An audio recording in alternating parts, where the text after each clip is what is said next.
Hello everyone, I welcome you all on my YouTube channel Banking Tricks. My name is Karthik and I am working as an officer in Bank of Baroda. So आपके RBI assistant के mains examination में बहुत कम दिन बाकी बचे हैं, इसलिए हमारी सीरीज चल रही है क्वांट्स की मेंस बूस्टर सीरीज, जिसमें डेली सुबह 9 बजे आपकी क्लास हो रही है क्वांट्स की। हर रोज मैं आपको क्लासेस करवा रहा हूँ और आरबीआई असिस्टेंट 2026 में जो लेवल रहने वाला है उसी लेवल के क्वेश्चंस मैं आपको इन क्लासेस में करवाने वाला हूँ। तो जिन्होंने भी प्रीवियस क्लासेस देखे नहीं, उन क्लासेस को जरूर से देखें, वो आपके एग्जामिनेशन के लिए बहुत बेनिफिशियल रहेंगी। स्टार्ट करते हैं आज की क्लास। फर्स्ट क्वेश्चन है आपके पास मिसिंग नंबर सीरीज का। इसी तरह के क्वेश्चंस आपको मेंस में देखने को मिलते हैं नंबर सीरीज के। तो पहले वीडियो को पॉज करो, उसको खुद से बनाने का ट्राई करो, उसके बाद मेरा सॉल्यूशन देखना। और यही हमारी पूरी क्लास का फॉर्मेट रहेगा, इसी फॉर्मेट में आपको क्वेश्चंस करने हैं। तो कीजिए इस क्वेश्चन को खुद से। फर्स्ट क्वेश्चन है अपने पास 13, 28, 118, 238 एंड 478। देखो इसको ध्यान से, यहाँ 13 से 28 जा रहा है तो इसका मतलब लगभग डबल प्लस 2। ठीक है, फिर 118 से 138 जा रहा है तो ये अपने पास आ जाता है यहाँ पे 2 मल्टीप्लाई 2 प्लस 2। देन फिर 238 से 478 हो रहा है अपने पास, तो ये होता है अपने पास 476। यानी कि यहाँ पर भी हुआ अपने पास मल्टीप्लाई 2 प्लस 2। इसका मतलब जो सीरीज यहाँ पर फॉलो हो रही है वो है मल्टीप्लाई 2 प्लस 2। उसी तरह 28 को भी हम ये p निकालने के लिए मल्टीप्लाई 8 प्लस 2 करेंगे तो हमारा नेक्स्ट नंबर आ जाएगा। ठीक है, तो इसको मैं मल्टीप्लाई 2 प्लस 2 करता हूं तो यहाँ पे अपना नंबर आया था 58। इसका मतलब p है अपने पास 58। ठीक है, नेक्स्ट देखिए। नेक्स्ट में है आपके पास 13, 43, 12, 355, 257 एंड 249। देखो इसमें डिफरेंस बहुत बड़ा बड़ा मिल रहा है। ठीक है, लेकिन जब मैं 1343 को देखता हूँ, कुछ कुछ याद आता है आपको? 11 की क्यूब 1331, 1331, 11 की क्यूब है, कुछ ना कुछ उसके आसपास का सही है। ठीक है, इसी तरह 355 ये 7 का क्यूब 343 के आसपास का नंबर है।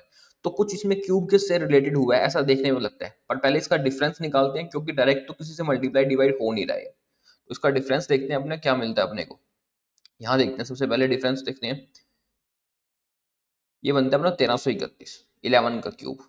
ठीक है, ये अपने पास लेस हुआ है, फिर अपने पास ऐड हुआ है 343, 7 की क्यूब।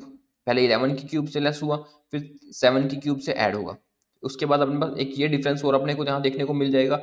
यहाँ पे अपने पास डिफरेंस है 8 का। तो अब देखो 1331 पहले लेस हुआ, फिर अपने पास 343 ये ऐड हुआ।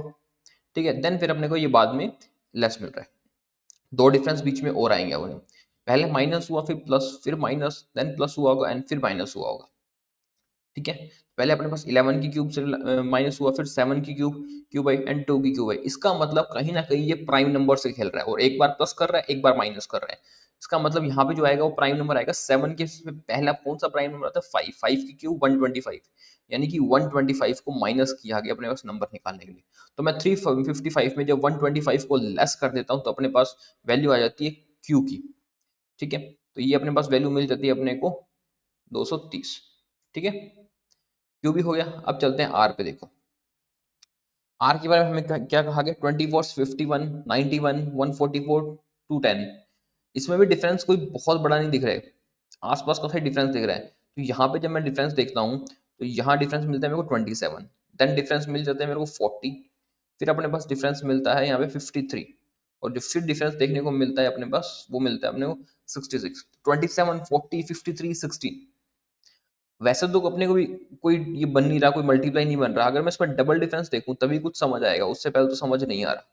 तो जब मैंने डबल डिफरेंस देखा तो इनका डबल डिफरेंस मिल रहा है 13 का। यहाँ बनती है अपनी सीरीज डबल डिफरेंस से। ठीक है, तो यानी अगर मैं 23 के 27 के अंदर फिर 13 लेस कर देता हूँ अपने, तो यहाँ पे आ जाता है अपने पास 14। एंड जब 14 24 में ऐड किया तो अपने पास आर की वैल्यू आई थी यहाँ से 10। ओके, सो हमारे पास पी की वैल्यू भी आ गई, क्यू की वैल्यू भी आ गई और आर की वैल्यू भी हमारे पास आ गई जिसकी हमको जरूरत थी। अब चलते हैं इसके नेक्स्ट क्वेश्चन पे, क्या कहता है उस क्वेश्चन में। देखिए फर्स्ट क्वेश्चन है इसमें अपने पास, find which of the following statement is or are true. कौन सी स्टेटमेंट ट्रू है? हमने यहाँ पे पी क्यू एंड आर की वैल्यू निकाली थी। पी की थी 58, क्यू की थी अपने पास 230 एंड आर की वैल्यू थी 10। ये तीन वैल्यूज हमने निकाली थी। अब इन तीनों वैल्यूज को इसमें पुट करके देखेंगे कौन सी स्टेटमेंट अपने पास राइट है और कौन सी रॉन्ग है। हमें राइट वाली बतानी है। तो फर्स्ट मुझे कह रहा है कि क्यू प्लस 40 यानी 230 प्लस 40 मतलब 270 is equal to 5p minus R square. 5p 58 को 5 से मल्टीप्लाई करने कह रहा है 290 माइनस आर की स्क्वायर 100 है, आर की स्क्वायर 100, यानी कि क्या ये इक्वल, ये तो बन जाती है अपने पास 190। क्या 270 190 के इक्वल है? बिल्कुल नहीं है। इसका मतलब जो स्टेटमेंट 1 है ये अपनी रॉन्ग हो जाती है। सेकंड में क्या रहा है P minus R, P minus R करते हैं 58 minus 10 is equal to 48, second सही है अपने पास। थर्ड कह रहा है Q plus R is a multiple of both 3 and Q. Okay, Q plus R करते हैं तो ये आता है अपने पास 240। क्या 240 मल्टीपल है 3 का भी और 2 4 दोनों का? बिल्कुल।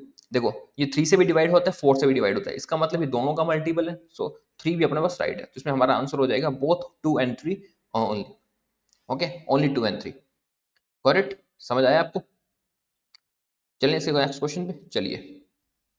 नेक्स्ट क्वेश्चन आपके पास क्वांटिटी कंपैरिजन का। पहले वीडियो को पॉज करो, इस क्वेश्चन को बनाओ खुद से। क्वांटिटी कंपैरिजन के क्वेश्चन इसीलिए ज्यादा इंपॉर्टेंट है क्योंकि लास्ट ईयर आपके मेंस में, हर मेंस में क्वांटिटी कंपैरिजन देखने को मिला था, इसलिए इसको छोड़ना मत। इस तरह के क्वेश्चंस आजकल एग्जामिनर ज्यादा पूछ रहा है बकाया कि इसकी बजाय कि वो आपसे अर्थमेटिक के क्वेश्चन पूछे, वो इस तरह के क्वेश्चन ज्यादा पूछता है आपसे। तो वीडियो को पॉज करो, करो इसको खुद से। इसमें हमें कहा गया कि R invested unequal amount in two schemes M और एन। कोई अलग अलग अमाउंट है वो एम और एन में डालता है स्कीम्स में। ठीक है, स्कीम एम उसको ऑफर कर रही है सिंपल इंटरेस्ट 15% पे 6 ईयर के लिए, स्कीम एन उसे ऑफर कर रही है 10% 4 ईयर्स के लिए कंपाउंड इंटरेस्ट पे।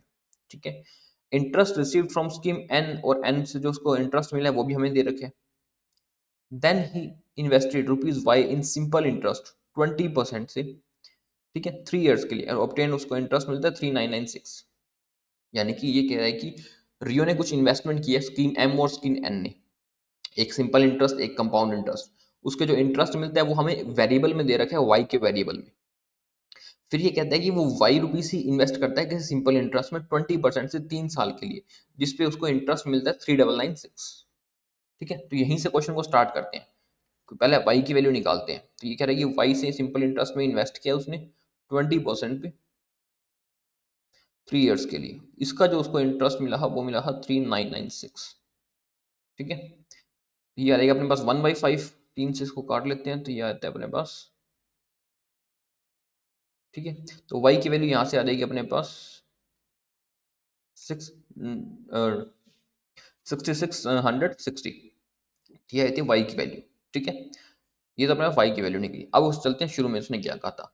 उसने दो स्कीम इन्वेस्ट किया था, स्कीम एम और स्कीम एन।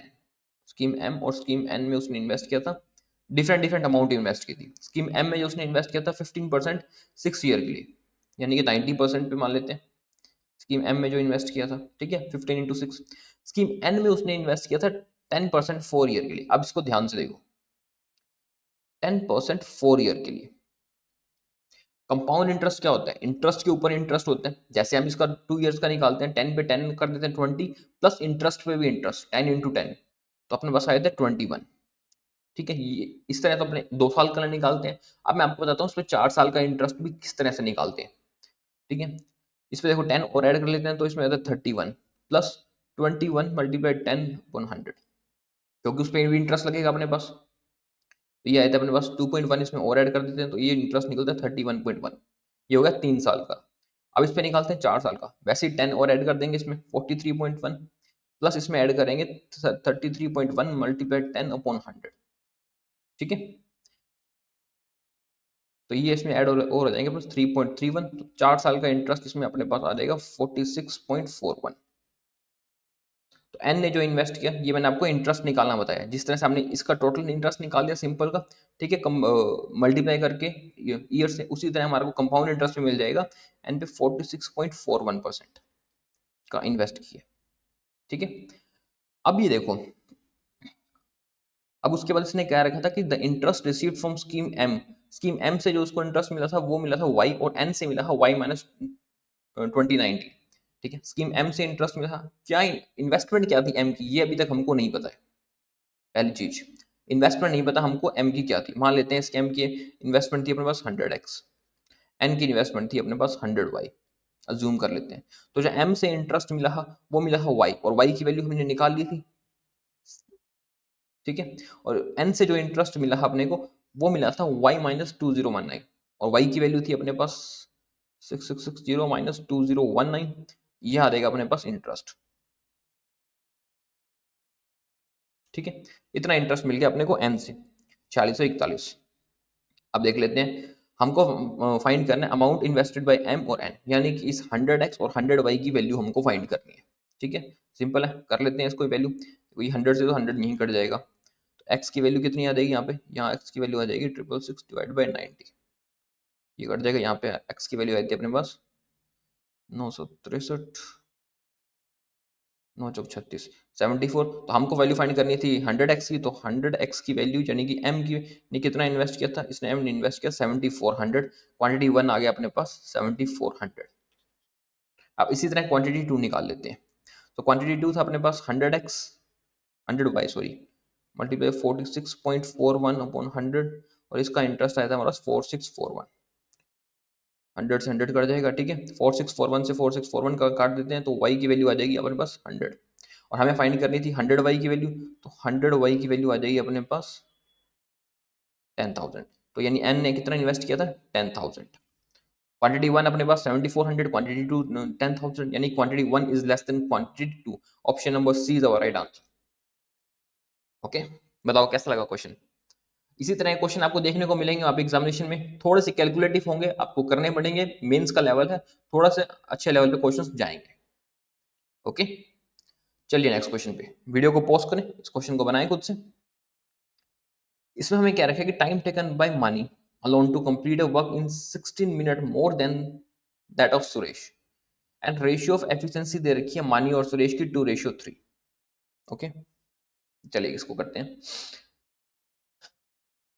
सबसे पहले हमें ये कहता है कि जो मानी उस किसी काम को करने में 16 मिनट ज्यादा लगाती है सुरेश से। कोई काम है उसको मानी करने में 16 मिनट ज्यादा लगाती है सुरेश से। हमको उनकी एफिशिएंसी का रेशियो दे रखे हैं, मानी और सुरेश की एफिशिएंसी का रेशियो दे रखे है 2:3। अब मैंने आपको बताया था, जब मैंने आपको ये चैप्टर पढ़ाया था, कि जो उनकी एफिशिएंसी का रेशियो होता है और जो उनके टाइम का रेशियो होता है वो रिवर्सली इन प्रोपोर्शनल का रेशियो होता है। तो रिवर्स प्रोपोर्शनल के रेशियो में ये थे उनकी एफिशिएंसी का रेशियो। जब इनका टाइम का रेशियो आएगा तो वो रेशियो आएगा इनका 3:2। ठीक है, मानी का और सुरेश का, यानी मानी को 3:2, यानी मानी को टाइम ज्यादा लगता है सुरेश से। ठीक है, कितना ज्यादा लगता है 16 सेकंड, यानी 1 की वैल्यू 16, तो सुरेश को कितने लगेंगे यहाँ पे 32 मिनट, और मानी को कितने लग जाएंगे यहाँ पे 48 मिनट। इसका मतलब मानी को जब लग गए हैं 48 मिनट, सुरेश को लग चुके हैं अपने पास 32 मिनट। ठीक है, तो इनका एलसीएम आ जाएगा 96, तो मानी की आ जाएगी एफिशिएंसी 2, सुरेश की एफिशिएंसी 3 जो अपने यहाँ निकाली थी। Got it. अब चलते हैं क्वांटिटी 1 में। क्वांटिटी 1 में हमें ये कह रहा है कि Raja started work alone and after 15 days Mani joined, then remaining work completed by them 6 minute, then find the time taken by Raja alone. देखो, ये कह रहा है कि राजा ने कोई वर्क स्टार्ट किया, अकेले काम किया, इसी 96 वर्क को इसी वर्क स्टार्ट किया था। पहले 15 मिनट उसने अकेले काम किया, फिर उसने मानी को और ज्वाइन कर लिया, और उन दोनों ने मिलकर बाकी बचा हुआ काम 6 मिनट में कर लिया। तो अब हमको ये बताना है कि राजा उस काम को, अकेले काम को, पूरे काम को कितने टाइम में करेगा। ठीक है, राजा ने काम किया देखो पहले 15 डेज, फिर राजा और मानी दोनों ने मिलकर काम किया 6 डेज, तो पूरा काम 96 काम कंप्लीट हो गया। या इसको मैं ऐसे भी कह सकता हूँ कि राजा ने जो टोटल काम किया था, राजा ने तो काम किया 21 दिन और मानी ने काम किया 6 डेज, इसको मैं ऐसे भी कह सकता हूँ। ठीक है, तब उनका 96 काम कंप्लीट हुआ। अब मानी की एफिशिएंसी तो मेरे को पता है, मुझे पता है मानी ने 6 दिन में कितना काम किया था, क्योंकि मेरे पास मानी की एफिशिएंसी है 2। तो मानी ने 6 दिन में कितना काम किया होगा, 12 काम किया था मानी ने, और राजा ने बचा हुआ काम राजा ने किया था, क्योंकि काम तो कंप्लीट हो गया 96 का। ठीक है, तो मैं 96 में से 12 लेस कर देता हूँ, तो यहाँ पे आता है 84, यानी कि 84 काम राजा ने 21 डेज में किया था। तो राजा ने एक दिन में, यानी कि उसकी एफिशिएंसी कितनी थी अपने पास 4, राजा की एफिशिएंसी आ गई अपने पास 4। अब हमको पूछा है कि राजा की जब एफिशिएंसी 4 है तो सारे काम को राजा कितने टाइम में कर रहा था, इसका मतलब 96/4 24 डेज। तो राजा उस काम को कितने दिन में करता, सॉरी मिनट मिनट में चल रहा था, 24 मिनट में राजा उस काम को कंप्लीट कर लेता। ये आ गया अपने पास क्वांटिटी 1, समझ आया आपको। अब चलते हैं क्वांटिटी 2 पे। क्वांटिटी 2 में ये कहता है कि Sam alone complete 1/3 of work in 32 minutes. ठीक है, then the time taken by Suresh and Sam together. यानी कि सैम अकेला उस काम 1/3 काम को, उसके तीसरे हिस्से काम को 32 मिनट में कर देता है। अगर तीसरे हिस्से को 32 मिनट में कर रहा है सैम, तो सैम टोटल काम करने में 3 गुना टाइम लगाएगा। तो 96 मिनट में सैम उस काम को कंप्लीट करेगा। अगर सैम उस काम को 96 मिनट में कंप्लीट करता है तो सैम की एफिशिएंसी आ जाएगी अपने पास 1। हमें बताना है कि सुरेश और सैम मिलकर कितने दिन में करते हैं। सुरेश की एफिशिएंसी 3, सैम की एफिशिएंसी 1। इसका मतलब 96/4 24 मिनट में काम कंप्लीट करेंगे, तो क्वांटिटी 2 का आंसर हो जाएगा 24। तो क्वांटिटी 1 24 मिनट, क्वांटिटी 2 24 मिनट, हमारा आंसर हो जाएगा option number E is our right answer. Quantity 1 is equal to quantity 2। Okay, चलिए नेक्स्ट क्वेश्चन को बनाएं। इसको वीडियो को पॉज करें, खुद से बनाने का ट्राई करें इस क्वेश्चन को। क्वांटिटी 1 में हमें कहता है ratio of the present age of Saran and Kumar 7:9। After 10 years the ratio of their age become 13:16. If the average present age of Saran Kumar and Palani is 42, then find the age of Palani after 13 years. ठीक है, सरन कुमार और पलानी की as का कुछ ratio दे रखे हैं हमको। देखो सबसे पहले सरन टू कुमार, ठीक है, रेशियो दे रखे सरन और कुमार का 7:9, ये हमें दे रखे हैं। फिर हमें कहा रखा है कि 10 साल बाद रेशियो ऑफ देयर एज 13:16। 10 साल बाद इनकी एज का रेशियो होता है 13:16, 10 साल बाद। ठीक है, यानी कि सरन में भी जो 10 साल ऐड कर दूंगा, कुमार में भी 10 साल ऐड कर दूंगा, तो 13:16 आना चाहिए। लेकिन जब मैं 7 को 13 पे लेके जाता हूँ तो यहाँ पे 6 चेंजेस होते हैं। जब मैं 9 को 17 में लेके जाता हूँ तो 7 चेंजेस होते हैं। ठीक है, तो मैं कैसे 7 और 6 और 7 को बैलेंस करूँ कि इसमें हमको एक एग्जैक्ट नंबर मिल जाए, जिससे क्योंकि मुझे पता है कि 10-10 साल ही ऐड कर किए हैं, 10 साल का ही चेंजेस है। लेकिन जब रेशियो में अलग अलग चेंजेस आएगा तब हम निकाल नहीं सकते। कैसे ना कैसे अगर ये रेशियो का चेंजेस सेम हो जाए तो मैं इसको पता लगा सकता हूँ कि उसकी एज कितनी होगी। देखो, तो उसके लिए क्या करेंगे, यहाँ जो डिफरेंस है और यहाँ जो डिफरेंस है उससे हम क्रॉस मल्टीप्लाई कर लेंगे। कैसे, 7 और 9 में डिफरेंस कितना है, 2 का। 13 और 16 को 2 से डिवाइड कर देते हैं, और 13 और 16 में डिफरेंस कितने का, 3 का। इसको उससे मल्टीप्लाई कर देंगे। अब देखो यहाँ पे 5 ऐड हुए, यहाँ पे 5 ऐड हुए। ठीक है, और 5 ऐड हुए रेशियो में, पर एग्जैक्ट एज कितनी ऐड हुई थी, 10 ईयर्स, क्योंकि हमको ये बताया गया था ना 10 साल बाद उनकी एज गई थी। 10 साल बाद, इसका मतलब एक की वैल्यू 2, एक की वैल्यू 2 तो उनकी प्रेजेंट एज निकल जाएगी। 21 दूनी 2 42 और 27 दूनी 54। ये आ गई सरन और कुमार की प्रेजेंट एज। फिर हमें कह रखा था कि average present age of Saran Kumar and Pilani. ठीक है, तो हमको सरन कुमार और पिलानी की टोटल एज मिल जाएगी यहाँ से 126। सरन और कुमार की टोटल एज हमको पता ही है यहाँ से 96। बची हुई एज हो जाएगी अपने पास पिलानी की। तो पिलानी की एज कितनी हो जाएगी, 30 ईयर्स। और हमको फाइंड करनी थी पिलानी की एज आफ्टर 13 ईयर्स, तो 13 साल बाद पिलानी की एज हो जाएगी हमारे पास 43। Quantity 1 complete. ओके, अगर आप इस चीज को समझ जाओगे ना तो आपको वो क्रॉस मल्टीप्लाई नहीं करना पड़ेगा, वो एक्स मान के फिर वो सब करने की जरूरत नहीं है। ये सिर्फ आपको मैंने समझाने के लिए बताया, अदरवाइज ये सब कुछ माइंडली भी किया जा सकता है। फिर देखो क्वांटिटी 2 में कहता है कि average age of 21 employee of company is 45। ठीक है, 21 एम्प्लॉयज की एवरेज एज दे रखी है अपने 45। Two new employee join the company, then the average age become 46। दो नए एम्प्लॉयज आते हैं कंपनी में, तो टोटल एम्प्लॉयज कितने बन जाते हैं अपने पास 23, और इनकी एवरेज एज एक बढ़ के हो जाती है 46। ठीक है, अब इसमें भी इक्वेशन बनाने की जरूरत नहीं है, इसको ध्यान से देखना। हमको एज बतानी है, एवरेज एज बतानी है, जो दो नए एम्प्लॉयज आए हैं इन दो नए एम्प्लॉयज की एवरेज एज बतानी है। देखो पहले उनकी एवरेज एज कितनी थी 45, दो नए एम्प्लॉय आए तो उनकी एवरेज एज एक एक साल बढ़ गई। कितने लोगों की एक एज एक एक साल बढ़ गई, 23 लोगों की, क्योंकि अब अपने पास 23 लोग हो गए। 23 लोगों की एज एक साल बढ़ गई है, तो यानी कि 23 एज तो ये बढ़ चुकी।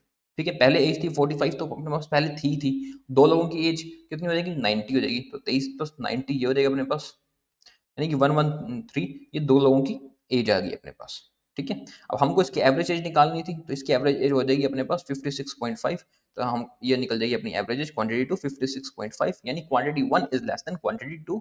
Option number C is the right answer. Okay, correct. चलिए नेक्स्ट क्वेश्चन पे चलिए। नेक्स्ट क्वेश्चन आपके पास डेटा इंटरप्रिटेशन का। इस क्वेश्चन को पहले वीडियो को पॉज करके खुद से करने का ट्राई करो।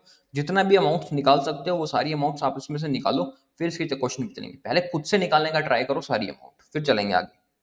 इससे हमें क्या है, the given table chart shows total interest A B and C schemes का, ठीक है, बाय 4 डिफरेंट पर्सन है अपने पास, ओम, Krish and Rishi Akul in 2021, and also given the amount invested by these person scheme A in 2021, and also percentage given by amount invested by scheme B less than scheme सी।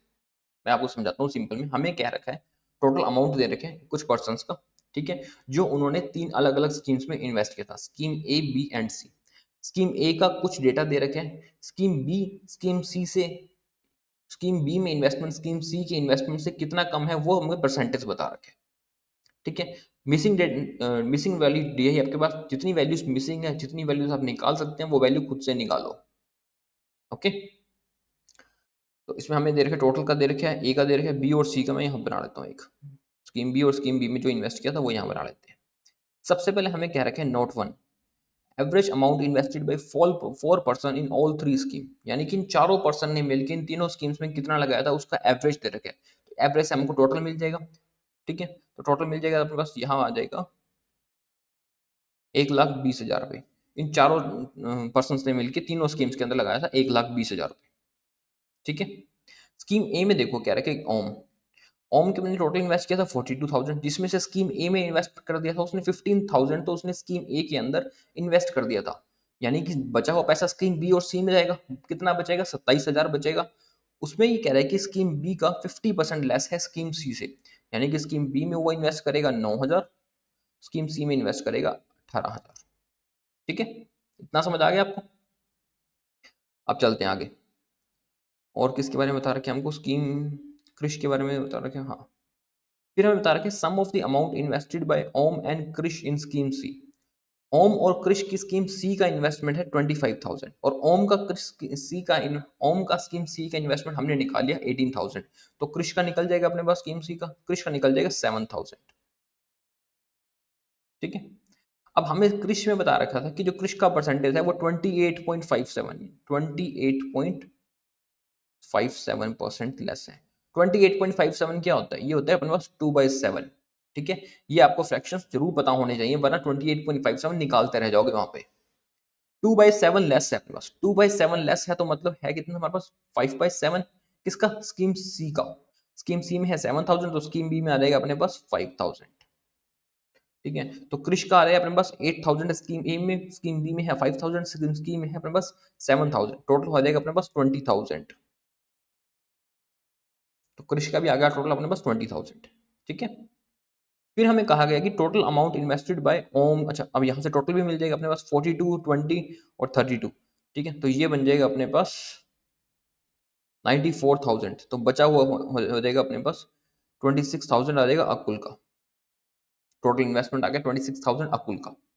फिर हमें देखा है total amount invested by Om, Krish and Akul in scheme A 14,000 more than total amount invested by Krish in all 3 scheme, यानी कि कृष ने तीनों schemes में मिलाकर जितना अमाउंट इन्वेस्ट किया यानी 20,000, उससे 14,000 ज्यादा, यानी कि 34,000 अमाउंट है अपने पास ओम, कृष एंड अकुल का स्कीम ए, जिसमें से ओम और कृष का स्कीम ए का पता है हमें 15,000 एंड 8,000, यानी कि 23,000 बचा हुआ होगा अपने पास अकुल का, जो कि आ जाएगा अपने पास 11,000, ठीक है। समझ आ गया आपको। फिर हमें अकुल का और दे रखा है स्कीम बी और स्कीम सी का। स्कीम बी में जो इन्वेस्टमेंट है वो 33.33% कम है स्कीम सी से, यानी कि स्कीम बी और सी का रेशियो कितना आ जाएगा, 2:3 आ जाएगा। इसी रेशियो में बांटा है अपने को, यहाँ था अपने पास 15,000, 15, हाँ 15 बचते ना, हाँ। तो ये आ जाएगा अपने पास 6,000, और यहाँ आ जाएगा 9,000। इतनी अमाउंट हम डेटा इंटरप्रिटेशन से निकाल सकते थे इस डीआई से, जो हमने निकाल ली है। ऋषि के बारे में अमाउंट हमें कुछ नहीं दे रखा, कोई डेटा नहीं दे रखा, तो ऋषि की हमारे पास सिर्फ टोटल अमाउंट है, उसके अलावा हम ऋषि की ए बी और सी में कितना इन्वेस्टमेंट किया ऋषि ने वो हम नहीं निकाल सकते। क्वेश्चंस में देखेंगे तब क्वेश्चंस में जिस तरह से कहेगा उस तरह से हम अमाउंट निकाल लेंगे, करेक्ट। चलिए नेक्स्ट क्वेश्चन पे, इसके फर्स्ट क्वेश्चन पे चलते हैं। लीजिए फर्स्ट क्वेश्चन, वीडियो को पॉज करो, खुद से बनाने का ट्राई करो, जितना भी बनता है जैसा भी क्वेश्चन बनता है खुद से बनाने का ट्राई किया करो पहले। इसमें कहा गया कि if the ratio of amount invested by Rishi in scheme B and scheme C 2:3, ठीक है। Amount invested by Rishi in scheme A 100% the amount invested by Krish in scheme C, then find the difference between amount invested by Rishi and Akul in scheme B. ऋषि के बारे में अब हमको amount के बारे में रेशियो दे रखा है ए बी एंड सी का, ठीक है। ऋषि के बारे में अभी हमको पता है कि ऋषि ने जो कुल अमाउंट इन्वेस्ट किया था वो किया था 32,000 का, टोटल मिला के scheme A B and scheme C तीनों में, ठीक है। सबसे पहले देखो ऋषि ने स्कीम बी और स्कीम सी में जो इन्वेस्ट किया था वो इन्वेस्ट किया है, ये कह रहा है कि 2:3, इस रेशियो में ऋषि ने स्कीम बी और स्कीम सी में इन्वेस्ट किया। And the amount invested by Rishi in scheme A, जो स्कीम ए ने इन्वेस्ट किया था 100% of amount invested by Krish in scheme C, 100% मतलब बराबर, यानी कि कृष ने स्कीम सी में जो इन्वेस्ट किया था सेम वही इन्वेस्टमेंट ऋषि ने स्कीम ए में किया है। तो कृष ने स्कीम सी में कितना इन्वेस्ट किया था 7,000, इसका मतलब ऋषि ने स्कीम ए में जो इन्वेस्ट किया वो किया 7,000, ठीक है। तो स्कीम बी और सी का टोटल इन्वेस्टमेंट आ जाएगा अपने पास यहाँ से 25,000, इसको 2:3 में बांट लेंगे अपने, तो यानी कि आ जाएगा 10,000 एंड 15,000। ये आ गया ऋषि का स्कीम ए बी एंड सी तीनों का इन्वेस्टमेंट। हमें डिफरेंस बताना है ऋषि और अकुल का स्कीम बी का। ऋषि का तो स्कीम बी का है 10,000 और अकुल का जो स्कीम बी का था वो था 11,000। स्कीम ए का था नहीं, हाँ स्कीम बी का था 6,000, तो हमारा आंसर हो जाएगा 4,000 जो उनका डिफरेंस है। Option number B is our right answer, that is 4,000। Okay, चलिए नेक्स्ट क्वेश्चन पे चलिए बनाए इसको, वीडियो को पॉज करें, खुद से बनाने का ट्राई करें। इसमें क्या रखा है कि दिव्या ने इन्वेस्ट किया equal amount in both schemes, scheme A और बी में इन्वेस्ट किया equal amount. Scheme A offer करता है उसको 12% 3 ईयर साल के लिए इंटरेस्ट, स्कीम बी ऑफर कर रहा है कंपाउंड इंटरेस्ट R+8% 2 साल के लिए, ठीक है। Total interest receive by Divya in both the scheme 6,000, ठीक है। And total amount invested by Divya in both the scheme equal to average sum of amount invested by Om and Akul in scheme B. देखो दिव्या ने scheme A और B में कुछ investment किया, ठीक है। जो ए और बी में इन्वेस्ट किया वो इक्वल अमाउंट इन्वेस्ट किया, लेकिन जो अमाउंट इन्वेस्ट किया है उसके बारे में भी अभी हमको बता रखा है। ए और बी में अमाउंट इन्वेस्ट किया वो इक्वल अमाउंट इन्वेस्ट किया, और इन्वेस्ट कितना किया उसने इन्वेस्ट किया जितना कि average sum of amount invested by Om and Akul in scheme B. ओम और अकुल ने स्कीम बी में जो इन्वेस्ट किया उसका एवरेज अमाउंट, ठीक है। देख लेते हैं स्कीम बी में ओम और अकुल, ओम ने किया 9,000, अकुल ने किया 6,000, यानी कि 15,000, 15,000 का एवरेज यानी कि 7,500, ये अमाउंट दिव्या ने स्कीम ए और स्कीम बी में इन्वेस्ट किया 7,500, ठीक है। स्कीम ए में उसको इंटरेस्ट मिला 12% से 3 साल के लिए, स्कीम बी में उसको इंटरेस्ट मिला R+8% से 2 साल के लिए, लेकिन स्कीम बी में उसको मिला कंपाउंड इंटरेस्ट से, स्कीम ए में उसको मिला सिंपल इंटरेस्ट से, ठीक है। दोनों का जो टोटल इंटरेस्ट निकला है वो मिला है उसको 6,000। स्कीम ए और स्कीम बी दोनों से मिलाकर जो टोटल इंटरेस्ट निकला है वो निकला है उसको 6,000, ठीक है। इसको कर लेते हैं 25 3 75 400 4 12, यानी कि 2,700 रुपये तो उसको स्कीम ए से इंटरेस्ट मिला। टोटल इंटरेस्ट कितना मिला 6,000, इसका मतलब स्कीम बी से उसको मिला कहीं ना कहीं 3,300 रुपये का इंटरेस्ट मिला, तभी टोटल 6,000 था अपने पास, ठीक है। 2,700 स्कीम ए से आ गया, 3,300 स्कीम बी से आ गया इंटरेस्ट। अब देखो 2 साल के मिले 3,300 पे, अब 3,300 हमें को कंपाउंड इंटरेस्ट निकालना है जो कि R+8% पे, ठीक है। देखो कैसे निकालेंगे, अगर आप कंपाउंड इंटरेस्ट से करने जाओगे तो बहुत लंबा पड़ जाएगा उस मेथड से, मैं आपको बताता हूँ अप्रोक्स आसपास का इंटरेस्ट कैसे निकल जाता है। देखो 3,300 है 7,500 का,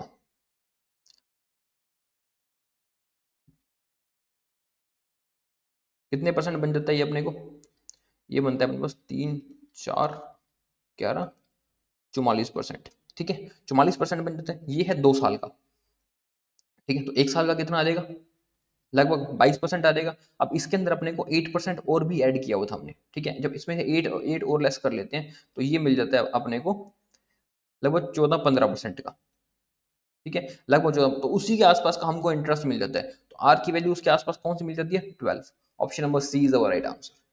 ये बहुत सही तरीके है, आपको अप्रोक्सीमेट अगर आसपास का आपसे पूछ रहे हैं ना, इस तरह से आपके ऑप्शंस हैं तो आप इस तरह निकाल सकते हो। अगर बिल्कुल एग्जैक्ट चाहिए तो आपको कंपाउंड इंटरेस्ट से ही निकालना पड़ेगा, अदरवाइज आप इस मेथड से भी ये क्वेश्चन निकाल सकते हो।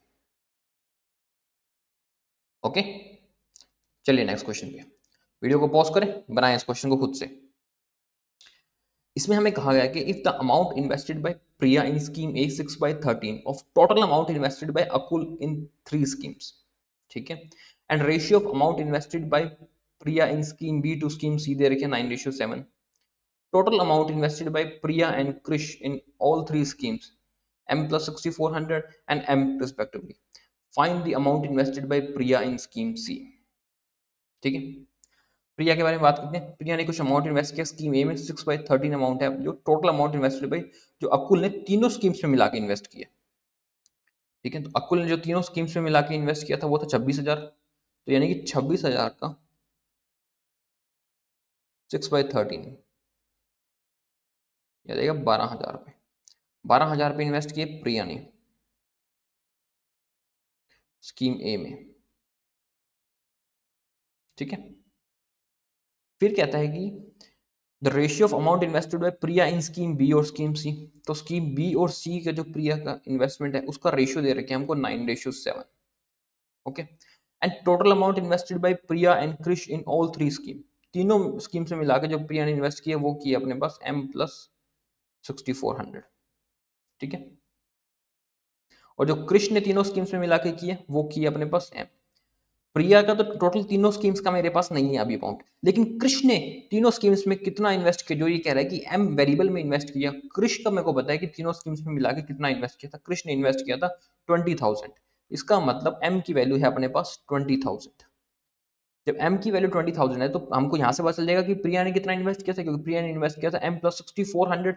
तो प्रिया ने टोटल इन्वेस्ट किया था 26,400. ये था प्रिया का इन्वेस्टमेंट, जिसमें से हम स्कीम ए का 12,000 लेस कर देते हैं यहाँ से, तो ये बचता है 14,400. इसको हम प्रिया के स्कीम बी और स्कीम सी में बांट सकते हैं 9:7 में. 9 हाँ 9 ये आ जाएगा अपने पास 8163.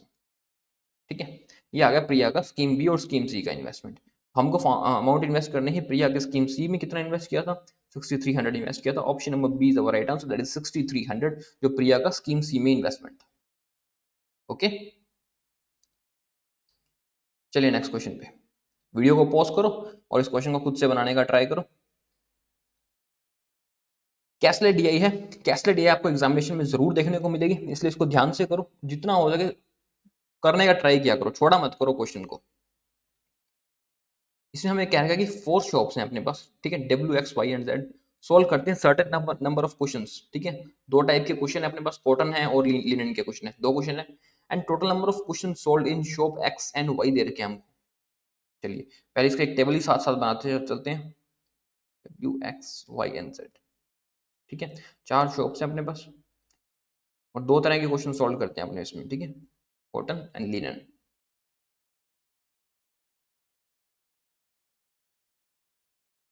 सबसे पहले हमें कहा गया कि total number of question solve in scheme S और एक्स और स्कीम वाई. इसका टोटल कवर में डालते हैं. जो total number of question solve किए गए थे स्कीम एक्स और स्कीम वाई में वो थे अपने पास 3A एंड 2A. ठीक है, and ratio of number of cotton question solve scheme x और स्कीम वाई 12:7. जो कॉटन क्वेश्चन स्कीम एक्स और स्कीम वाई में सोल्व किए गए थे टोटल कॉटन, उसके हमको रेशियो दे रखे 12:7. ठीक है, तो इसको मान लेते हैं अपने पास. ए तो अपने पास हो गया था, 12B मान लेते हैं एक बार, 12C मान लेते हैं. ठीक है, ये था अपने पास 12:7. फिर हमें कह रखा था कि total number of linen question shop X and Y. Shop X और वाई के लिनन क्वेश्चन दे रखे हैं हमको 180 एंड 140. ठीक है, यहाँ से दो इक्वेशन बनती है हमारे पास. एक इक्वेशन तो ये बनती है कि 3A is equal to 12C plus 180. एक इक्वेशन ये बनती है अपने पास 2A is equal to 7C plus 140. ठीक है, ये इक्वेशन बनती है. तो कहीं ना कहीं हम इसमें ए की या सी की वैल्यू को अगर बराबर कर लेते हैं तो हमारे पास ए और सी में हमारे पास इसमें एक्स और वाई में कितने टोटल है, कितने क्वार्टर वाले हैं, इन सब की वैल्यू मिल जाएगी हमको. इसी को चेंज कर देता हूँ मैं 3 को, इसको 2/3 से मल्टीप्लाई कर देता हूँ. तो ये आए थे अपने पास 2/8C 120. ठीक है, तो 2y से 2y कट जाएगा अपने पास. तो एक सी बच के इधर आ जाएगा अपने पास. सी की वैल्यू आ जाएगी अपने पास 20. जब सी की वैल्यू 20 आ जाएगी अपने पास तो ये आ जाएगा अपने पास 24 और ये आ जाएगा अपने पास 140. ठीक है, और टोटल वैल्यू मिल जाएगी यहाँ से अपने को 420 और ये हो जाएगी 280. इस तरह हमारे पास एक्स और वाई में टोटल कितनी वैल्यू थी वो आ गई अपने पास, लिनन एंड कॉटन में कितनी वैल्यूज थी उसमें क्वेश्चन की वो वैल्यू भी आ गई अपने पास। ठीक है, अब चलते हैं आगे। अब हमें आगे ये कहा गया था the number of cotton and linen question solve in shop W in B plus 100 and B respectively. ठीक है, टोटल नंबर ऑफ कॉटन और लिनन क्वेश्चन जो थे जो शॉप डब्ल्यू में, वो हमको बता रखा था बी प्लस 100 और बी है। ठीक है, कॉटन थे अपने पास बी प्लस 100 और लिनन थे अपने पास बी। फिर हमें कहा गया था the ratio of total number of question solve shop W and Z. W और जेड का रेशियो दे रखा था हमको 3:5 मान लेते, 3:5। इसको ये 3D एंड 5D। ठीक है, टोटल का रेशियो दे रखा था and the number of cotton question solve in shop Z. Cotton question जो शॉप जेड में सोल्व किए थे ये थे अपने पास 320। Number of linen question solve in shop X और जेड। लिनन क्वेश्चन जो शॉप एक्स और शॉप जेड में सोल्व किए थे वो बराबर थे, तो शॉप एक्स में लिनन क्वेश्चन कितने थे 180, तो शॉप जेड में भी आ जाएंगे यहाँ पे 180, और इसका टोटल मिल जाएगा अपने को जेड 500। 500 मिल गया तो हमको डी का वैल्यू भी मिल गई यहाँ से। ठीक है, जो कि हो जाएगी 100। इसका मतलब यहाँ पे थे अपने पास 300। ठीक है, तो बी में कॉटन और लिनन भी आ जाएगा अपने पास, लिनन थे 100 एंड कॉटन थे अपने पास 200।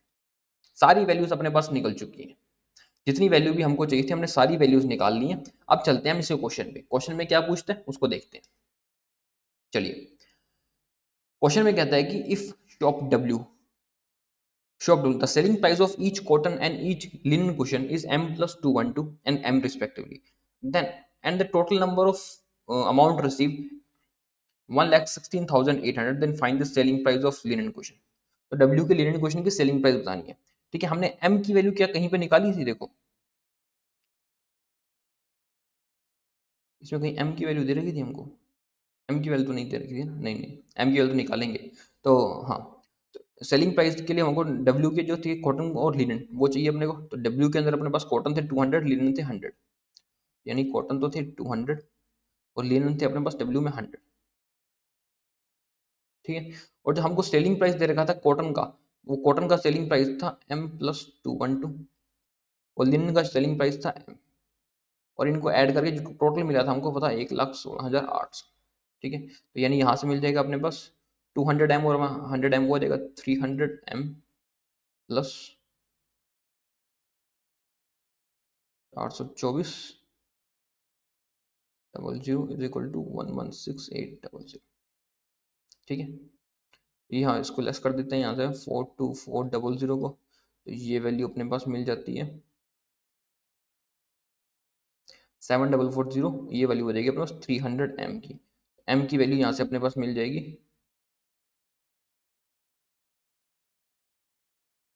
248।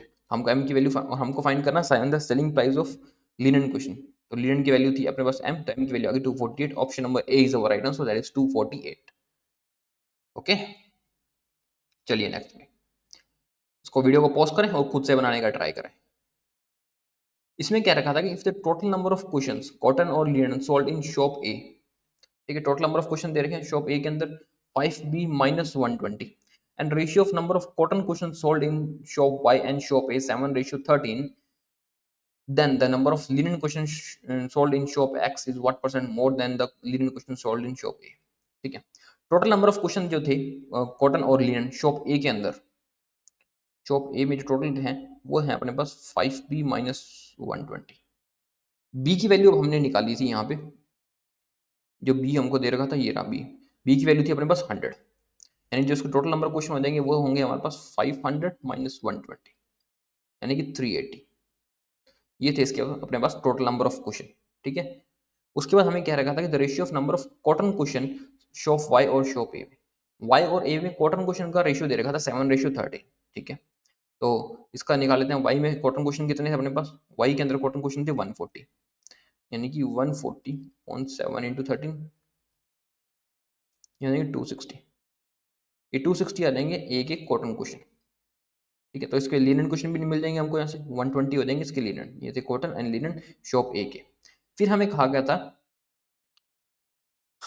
शॉप एक्स का कहा गया था लिनन क्वेश्चन शॉप एक्स में what percent more than the number of linen question shop A, ठीक है। एक्स में लिनेन क्वेश्चन कितने थे अपने पास, एक्स के अंदर लिनेन क्वेश्चन थे 180, वो कितने ज्यादा है शॉप ए से, वो 60 ज्यादा थे, तो इसका परसेंटेज निकल जाएगा 120 से, तो ये आ जाएगा अपने पास 50%। Option number E is our right answer, that is 50% जो थे लिनेन क्वेश्चन वो ज्यादा थे अपने पास शॉप ए से। ओके, चलिए नेक्स्ट क्वेश्चन पे, वीडियो को पॉज करें और इस क्वेश्चन को बनाएं खुद से। Find the difference between total number of cotton cushions sold in all four shops together and total number of linen cushions sold in all four shops together. तो चारों शॉप में कॉटन और लिनन का difference बताना है, cotton का difference total difference और linen का टोटल डिफरेंस, ठीक है। तो ये देख लेते हैं, 8 8 16 4 20, ये था 600, ये था अपने पास 3 3 4 3 900, तो इनका डिफरेंस था अपने पास 300। Option number C is our right answer, that is 300। Okay, चलिए नेक्स्ट क्वेश्चन पे। नेक्स्ट क्वेश्चन है आपके पास डेटा सफिशिएंसी का। इस क्वेश्चन को पहले वीडियो को पॉज करो, फिर इस क्वेश्चन को खुद से बनाओ, ट्राई करो इसको सॉल्व करने की, सॉल्व हो जाएगा, सॉल्व करने लायक क्वेश्चन है। और डेटा सफिशिएंसी के क्वेश्चन आपको एग्जामिनेशन में जरूर देखने को मिलेंगे, इसलिए स्किप मत करना इस क्वेश्चन को, खुद से करने का ट्राई करना। पहले स्टेटमेंट 1 चेक करो, स्टेटमेंट 2 चेक करो, फिर दोनों स्टेटमेंट चेक करो, आंसर नहीं आता है तो। इसमें हमें क्या रखा है कि टोटल कॉस्ट प्राइस दे रखे हैं एक बैग का, एक्स प्लस 21 बैग का 23,760। टोटल मार्केट प्राइस दे रखे हैं एक्स प्लस 24 बैग का 28,512। Find the value of x, तो हमको एक्स की वैल्यू फाइंड करनी है इसके अंदर, ठीक है। चलिए करते हैं इसको। कॉस्ट प्राइस दे रखे हैं एक्स प्लस 21 बैग का, पहले हमको एक्स प्लस 21 बैग का कॉस्ट प्राइस है 23,760, ठीक है। फिर हमको मार्केट प्राइस दे रखे हैं एक्स प्लस 24 बैग का,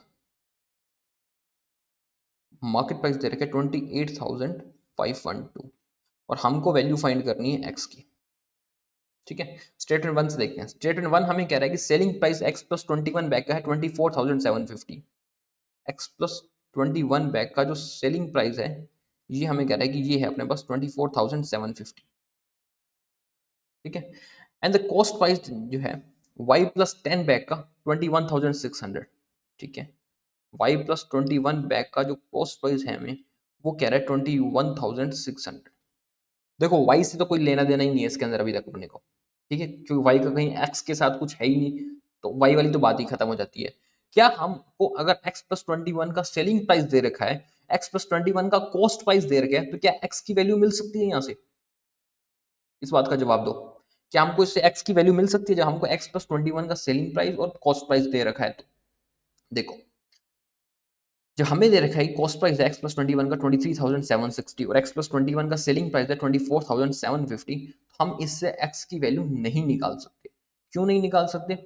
देखो इसमें क्या डिफरेंस कर लोगे, अगर तुम डिफरेंस कर भी लोगे तो एक्स प्लस 21 का डिफरेंस आएगा, उस पर एक्स की वैल्यू कैसे निकाल लोगे? एक्स कितनी है? एक्स प्लस 21 का मैं मान ली तो निकाल लोगे, एक्स की कैसे निकाल लोगे? जो डिफरेंस चाहिए हमको एक्स का, इस वजह से अपने पास स्टेटमेंट 1 है उससे आंसर नहीं आएगा अलोन से। अब चलते हैं स्टेटमेंट 2 पे। स्टेटमेंट 2 में हमें कहा गया कि मार्केट प्राइस जो है वो 10% ज्यादा है कॉस्ट प्राइस से, ठीक है। यानी कि जो मार्केट प्राइस है और जो कॉस्ट प्राइस है उसका जो रेशियो है 11:10 है अपने पास, ये कह रहा है स्टेटमेंट 2 में, ठीक है। जब मुझे ये पता है कि मार्केट प्राइस और कॉस्ट प्राइस का रेशियो 11:10, तो और मेरे को मार्केट प्राइस दे रखे हैं एक्स प्लस 24 बैग का क्वेश्चन के अंदर ही 28,512, क्या मैं इससे कॉस्ट प्राइस नहीं निकाल सकता? इससे मैं कॉस्ट प्राइस ऐसे निकाल सकता हूँ, डिवाइड कर ले, 11 दूना 22, 6 65, 55 10 11 11 99, 11 दूना 22, तो इसका कॉस्ट प्राइस आया था यहाँ से अपने पास 25,9200, डबल जीरो नहीं सिंगल, ये कॉस्ट प्राइस आ गया अपने पास एक्स प्लस 24 का कॉस्ट प्राइस, और एक्स प्लस 21 का कॉस्ट प्राइस मुझे दे रखा था, ये था अपने पास 23 था, हाँ 23,760, ये था मेरे पास कॉस्ट प्राइस एक्स प्लस 21 का, एक्स प्लस 24 का भी आ गया, एक्स प्लस 21 का भी आ गया, और जो इसका डिफरेंस है वो भी निकाल लेता हूं मैं यहाँ से।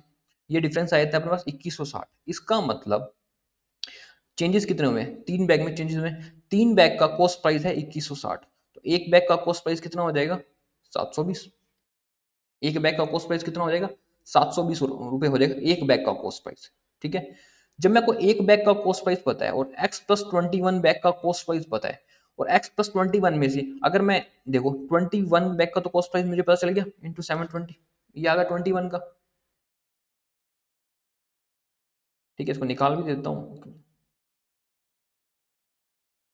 39,151, ये आ गया अपने पास 21 बैग का कॉस्ट प्राइस। ठीक है, और x प्लस 21 का था 23,760, इसको लेस कर लेते हैं यहाँ से, तो ये आ जाएगा अपने पास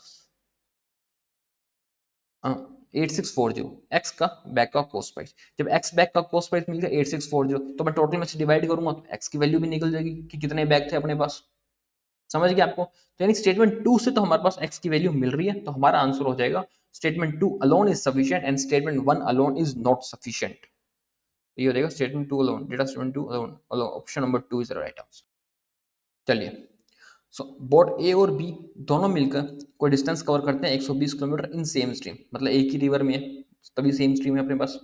बोट ए कवर करता है one third of distance upstream remaining down stream. ठीक है, कोई दो बोट्स हैं boat A and B, total दोनों मिला के 120 किलोमीटर का डिस्टेंस कवर करती है। बोट ए तो करता है वन थर्ड जो डिस्टेंस करता है वो तो अपस्ट्रीम में करता है, इसका मतलब जो 40 डिस्टेंस है अपस्ट्रीम में और 80 डिस्टेंस जो है ये डाउन स्ट्रीम में करेगा। और बोट बी की बात करते हैं 37.5, देखो 37.5 कितना होता है 3/8। ठीक है, जब 3/8 करेंगे तो 45 डिस्टेंस तो ये करेगी अपस्ट्रीम में, और जो रिमेनिंग बच जाएगा अपने पास 75 ये करेगी डाउन स्ट्रीम में। ठीक है, find the speed of boat A in still water, boat A की स्पीड बतानी है हमको इसके अंदर। स्टेटमेंट वन में हमें कहते हैं sum of the time taken by boat A and B to cover total distance in 14 hour, इस सारे डिस्टेंस को कवर करने में ए और बी को मिला के 14 घंटे लगते हैं। स्टेटमेंट वन तो साफ साफ कह रहा है, क्या इससे मेरे को स्पीड ए की, एक बोट ए की स्पीड मिल रही है? बोट ए की स्पीड कैसे मिलेगी? बोट बी की स्पीड होगी तभी तो कुछ ए की स्पीड मिलेगी, ऐसे कैसे मिल जाएगी? फिर हमें स्टेटमेंट टू में क्या रखिए कि डाउनस्ट्रीम स्पीड और अपस्ट्रीम स्पीड दे रखी है बोट बी की 25 और 50। देखो, डाउनस्ट्रीम स्पीड दे दी 25, अपस्ट्रीम स्पीड भी दे दी 15, इसका मतलब इसको लगे यहाँ 3 आवर्स, यहाँ भी लगे 3 आवर्स, यानी 6 आवर्स तो लगे बोट बी को। अब बोट ए की स्पीड निकालने के लिए कुछ तो चाहिए घंटे वगैरह, ए के बारे में तो कुछ बता ही नहीं रखा हमको। इसका मतलब स्टेटमेंट टू अलोन से भी आंसर नहीं आ रहा, स्टेटमेंट वन अलोन से भी आंसर नहीं आ रहा। अब करते हैं इनको कंबाइंड। ठीक है ना, अब करते हैं इनको कंबाइंड। कंबाइन करते हैं तो देखो हमको पता है कि टोटल लगे थे 14 घंटे लगे थे, 6 घंटे तो लग गए बी को, यानी कि ए को टोटल लगे होंगे 8 घंटे। ठीक है, और दोनों की जो स्ट्रीम थी वो स्ट्रीम उनकी सेम थी। ठीक है ना, जब डाउन स्ट्रीम बी की हमको बता रखा था कि अपस्ट्रीम 15 है डाउन स्ट्रीम 25 है, तो स्टिल वाटर की स्पीड 20 हो जाएगी, तो इसकी स्ट्रीम कितनी हो जाएगी 5 किलोमीटर प्रति घंटा, यही स्पीड हो जाएगी। यानी कि ये मैं कह सकता हूँ कि यू को अगर मैं ए की स्टिल वाटर स्ट्रीम एक्स मान लूँ तो अपस्ट्रीम क्या ये 40 किलोमीटर तो गया था, यानी कि ये x-5 में, डाउनस्ट्रीम 80 किलोमीटर गया था ये x+5 में। ठीक है, टोटल जो ये डिस्टेंस है इसने 8 आवर्स में कंप्लीट कर दिया। अब मैं निकाल सकता हूँ कि ए की स्पीड क्या होगी। अब इस इक्वेशन से मेरे को ए की स्पीड मिल जाएगी, तो यानी कि हमारा आंसर हो जाएगा both statement one and two together are answer, both statement one and two together, option number E is our right answer. Okay, चलिए एक और क्वेश्चन करो, खूब प्रैक्टिस करवाऊंगा, डेली करते रहो बस, डेली आपको बहुत सारी प्रैक्टिस देखने को मिलेगी।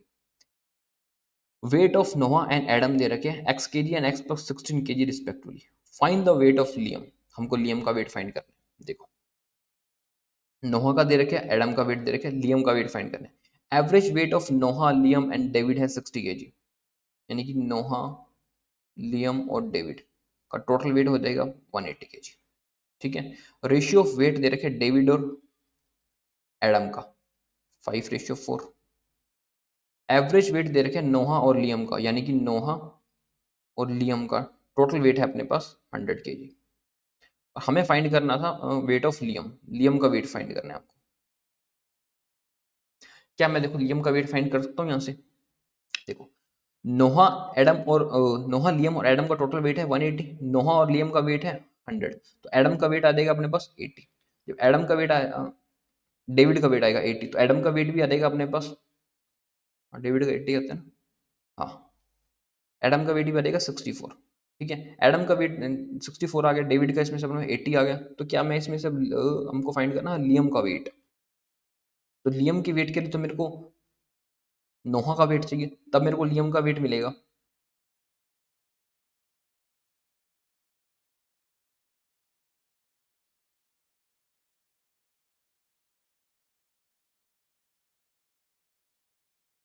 एक चीज हमको क्वेश्चन में और दे रखी थी कि एडम का नोहा का वेट x और एडम का वेट x प्लस 6 और एडम का वेट x प्लस 16। तो एडम का वेट 64 है, इसकी वैल्यू है अपने पास x प्लस 16। तो यहाँ से हमारे को x की वैल्यू मिल जाएगी यहाँ से 48। जब x की वैल्यू 48 मिल गई तो मेरे को नोहा का वेट मिल गया 48, 100 में से तो लियम का वेट भी मिल जाएगा अपने को, यानी कि स्टेटमेंट 1 से अपना आंसर आ गया।